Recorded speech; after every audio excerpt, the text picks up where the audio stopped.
విజయనగరం జిల్లా రాజాం నియోజకవర్గం వంగర మండలం కేంద్రంలోని వివేక్ మాస్టర్ మైండ్ స్కూల్లో అంతర్జాతీయ మహిళా దినోత్సవ వేడుకలు ఘనంగా నిర్వహించారు. ఈ సందర్భంగా పాఠశాల ప్రిన్సిపల్ బేవర ఈశ్వరరావు మాట్లాడుతూ మహిళలు శక్తి స్వరూపులని, వారికి సమాన హక్కులు కల్పించి ప్రోత్సహిస్తే అన్ని రంగాల్లో రాణించగలరని అన్నారు.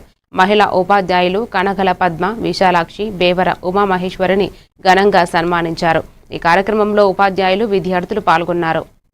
సత్కరించడం జరిగింది. అలాగే ప్రజాసేవలకు కూడా అనేక రకాలైన సేవలు అందిస్తున్నటువంటి భారతమ్మ గారు కూడా అన్ని విధాలుగా మనకి ఇన్స్పిరేషన్గా చేస్తూ, మరి పద్మ మేడం గారు, ఉమా మేడం గారు, విశాలక్ష్మి మేడం గారు కూడా మరి చక్కగా పిల్లలతో అన్ని విధాలుగా మంచి రిలేషన్స్ కలిగి ఉన్నతమైన సేవలను గుర్తిస్తూ అన్ని విధాలుగా ఘనంగా